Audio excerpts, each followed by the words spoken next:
retour dans le live TV Finance. Merci d'être avec nous. Place tout de suite au chrono CAC. On va suivre l'ouverture de la Bourse de Paris avec ce matin Xavier Fenot, associé chez Interactive Trading. Bonjour Xavier, on s'attend à une ouverture à la baisse ce matin. Oui, c'est une phase de respiration peut-être de fin d'année. C'est vrai que alors les nouvelles sont quand même pas terribles, hein, faut l'avouer. Le plan de relance aux États-Unis traîne. D'ailleurs, on a eu cette nuit la Chambre américaine de représentants qui a approuvé justement un texte pour éviter un shutdown de l'administration. Donc on prolonge finalement d'une semaine les financements fédéraux pour essayer de trouver finalement un plan global d'aide. Bien évidemment, toujours la crise sanitaire, c'est vraiment pas terrible du tout, notamment aux États-Unis. On a de plus en plus de cas, des cas records. On a eu également hier le secteur des technos qui était quand même un peu chamboulé, notamment par les révisions à la baisse des prévisions, par exemple, de ST Microelectronics. On a eu aussi une remise en question peut-être de position dominante de Facebook. Donc du coup, on a eu l'ensemble d'ailleurs des technos, donc l'indice Nasdaq qui a perdu 2% hier. Sur le plan macroéconomique, c'est pas terrible du tout non plus.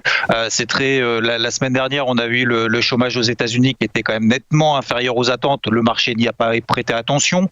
Hier, on a eu les stocks de pétrole aux États-Unis ressortis avec 15 millions de stocks supplémentaires sur la semaine, alors qu'on attendait moins de stocks par rapport à la semaine passée. On est sur des records depuis avril 2020, date à laquelle le WTI, les cours du WTI, vous vous souvenez, étaient passés négatifs. Donc c'est vraiment pas terrible en termes de consommation, mais pour autant, d'un point de vue technique, il y a absolument aucune remise en question, en l'occurrence concernant le CAC 40. On est toujours dans un range latéral depuis maintenant 3 semaines entre 5005 et 5006, pour faire simple. On est toujours au-dessus de la moyenne mobile à 20 périodes qui témoigne toujours d'une dynamique haussière. Alors c'est clair qu'à très court terme, il ne faudra pas enfoncer les 5510 points. Ça, c'est la zone clé en tout cas pour cette fin de semaine, voire peut-être même tout au long de la semaine prochaine. Aujourd'hui, si on devait passer au-dessus des 5580 points, ce serait à nouveau positif. Ce matin, par exemple, sur IVT, on a continué à acheter, on a privilégié des achats, pas forcément sur le CAC, mais sur l'indice allemand DAX. Donc on est passé certes de haussier à neutre, à très court terme, mais pour le moment, on n'est absolument pas passé en marché baissier. On n'a pas eu d'alerte baissière pour le moment d'un point de vue vraiment purement objectif et technique. Cet après-midi, on a la Banque Centrale Européenne à 14h30 avec toujours l'espoir que les banques centrales injectent encore un petit peu plus, encore et encore, parce que les marchés sont clairement loin de la réalité économique à l'instant T. Ils anticipent.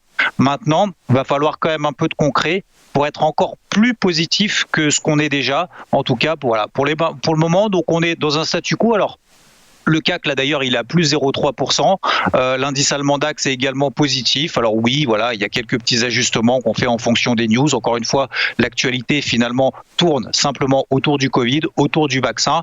Les statistiques macroéconomiques, les marchés n'y prêtent pour le moment, en tout cas, absolument pas attention.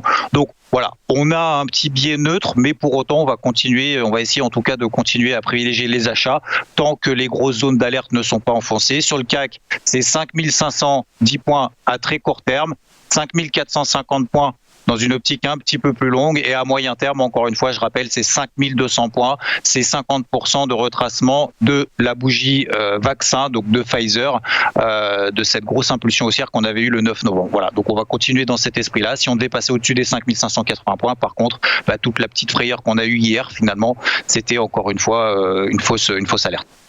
Merci beaucoup Xavier Fenot pour votre éclairage. Excellente journée à suivre dans un instant. Les Market Movers, restez bien avec nous.